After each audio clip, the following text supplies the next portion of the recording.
Good morning class. बेटा last topic हमारा क्या था?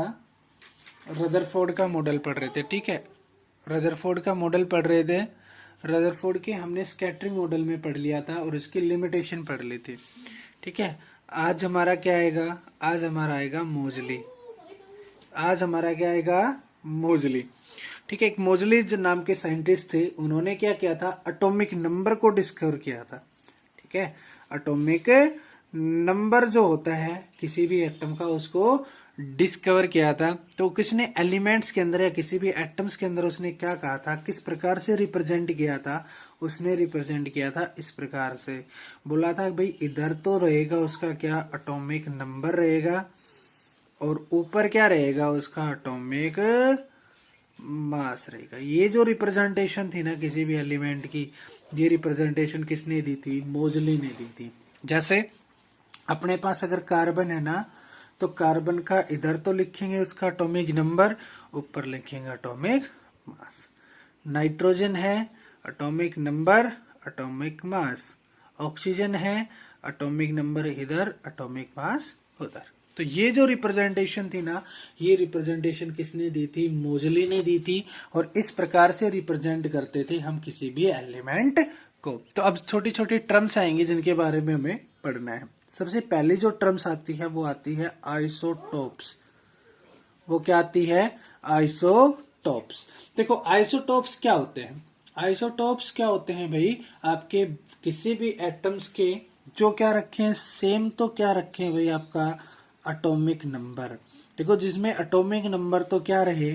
सेम रहे, लेकिन डिफरेंट क्या रहे? आपका मास नंबर। ठीक है, जिसमें एटॉमिक नंबर सेम रहे और मास नंबर क्या रहे? डिफरेंट रहे, वो आपके क्या कहलाते हैं? आइसोटोप कहलाते हैं। वो आपके क्या कहलाते हैं? आइसोटोप। जैसे हाइड्रोजन के आइसोटोप आपने पढ़े होंगे 1 1 1 2 1 3। ठीक है, इसको बोलते हैं प्रोथियम, प्रोमेटियम, इसको बोलेंगे ड्यूटेरियम, इसको बोलेंगे ट्रीटियम। ठीक है, ये 3 आइसोटोप हो जाते हैं किसके? हाइड्रोजन के। ठीक है, जिसमें एटॉमिक नंबर तो सेम है लेकिन एटॉमिक मास क्या रहेगा? डिफरेंट रहेगा। वो क्या कहलाएगा? आइसोटोप कहलाएगा। वो क्या कहलाएगा? आइसोटोप कहलाएगा। क्लियर हो गई बात? ठीक है, जैसे कार्बन की बात करें C612 और C614, तो ये दोनों क्या हो गए? आइसोटोप हो गए, जिसमें एटॉमिक नंबर तो सेम लेकिन एटॉमिक मास क्या रहेगा? डिफरेंट रहेगा। वो क्या कहलाएगा? आपका आइसोटोप कहलाएगा। वो क्या कहलाएगा? आपका आइसोटोप। क्लियर हुआ आइसोटोप के बारे में? देखो बेटा, दूसरी जो टर्म आती है आपकी, वो आती है आइसोबार। आइसोबार। देखो आइसोबार के अंदर क्या कहता है कि आइसोबार के अंदर डिफरेंट एटम्स होंगे। ठीक है, डिफरेंट एलिमेंट्स हैविंग, भाई different elements having atomic number different. अब देखो एटॉमिक नंबर क्या रहेगा? डिफरेंट, लेकिन एटॉमिक मास जो रहेगा वो क्या रहेगा? सेम रहेगा। एटॉमिक नंबर डिफरेंट रहेगा लेकिन एटॉमिक मास क्या रहेगा? सेम रहेगा। ठीक है, जिसमें क्या होता है? देखो एक होता है आपका आर्गन 18 पे आता है, एक आपका कैल्शियम 18 पे आता है। तो आर्गन का 40 और इसका भी 40 हो सकता है। कार्बन 6, नाइट्रोजन 7, इसका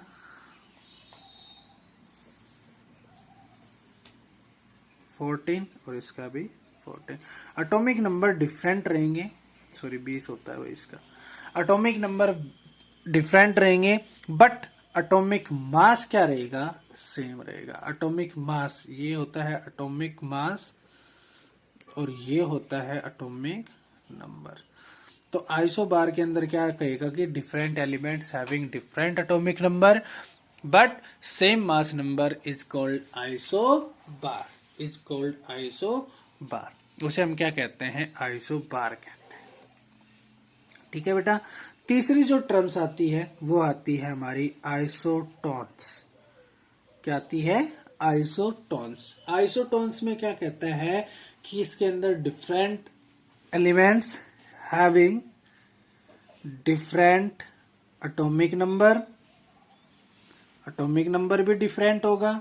second, different mass number, mass number या एटॉमिक मास होगा वो भी डिफरेंट होगा, but same number of neutrons, लेकिन सेम क्या होंगे, नंबर ऑफ न्यूट्रॉन्स होंगे, वो कहलाएंगे आइसोटोन्स। आइसोटोन क्या हो जाएंगे, are the atoms of different elements having different atomic number and different mass number but same in the number of neutrons. देखो जैसे C6 14, N7 15, O8 16।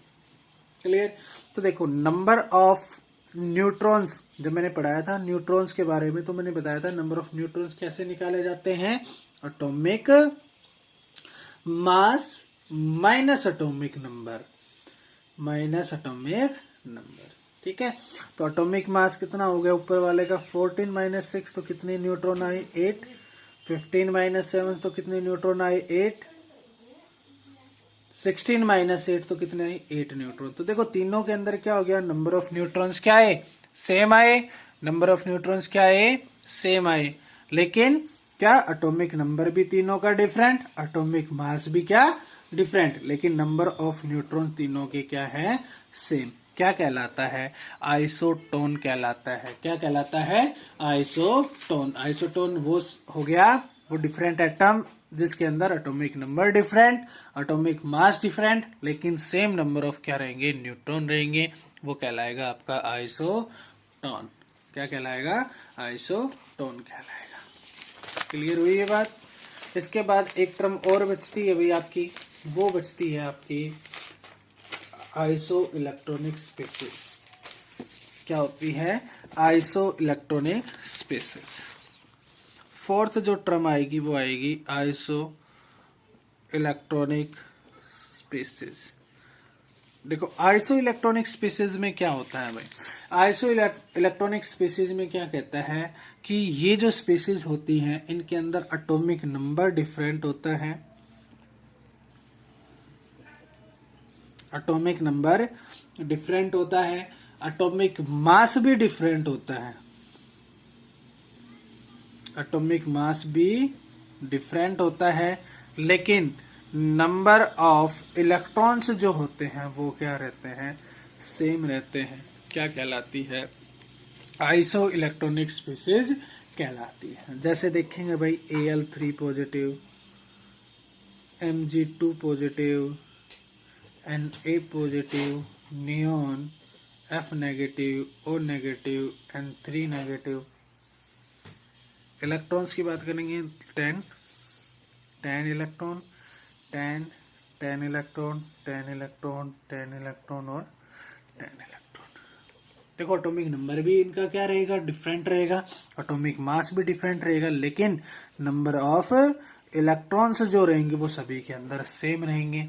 क्या कहलाएगा, आइसो इलेक्ट्रॉनिक स्पेसिस कहलाएगा। तो मेनली आपकी ये 4 स्पेसिस होती हैं भाई आपकी। सबसे पहली जो आई थी वो आई थी आपकी सबसे पहली आई थी आइसोटोप,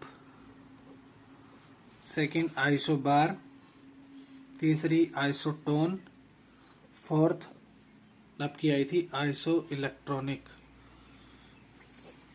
आइसोटोप में क्या रहे था, आइसोटोप में एटॉमिक नंबर सेम था भाई, एटॉमिक नंबर सेम, लेकिन मास नंबर या एटॉमिक मास था वो था डिफरेंट। आइसोबार में क्या था भाई आपका, आइसोबार में क्या था, एटॉमिक नंबर डिफरेंट लेकिन मास, एटॉमिक मास सेम। आइसोटोन में क्या था, एटॉमिक मास भी डिफरेंट, एटॉमिक नंबर भी different, but number of neutron क्या रहेंगे, सेम रहेंगे। और आइसो इलेक्ट्रॉनिक में एटॉमिक नंबर भी डिफरेंट, एटॉमिक मास भी डिफरेंट, लेकिन नंबर ऑफ इलेक्ट्रॉन क्या रहेंगे, सेम। तो ये चारों स्पेसीज है जो चारों आपको याद करनी है, ठीक है। इनमें से कोई भी क्वेश्चन अगर आपसे पूछ सकता है, ठीक है बेटा। आज के लिए इतना ही करना है। नेक्स्ट लेक्चर में हम आपको इलेक्ट्रोमैग्नेटिक वेव थ्योरी के बारे में पढ़ाएंगे। Thank you, have a nice day.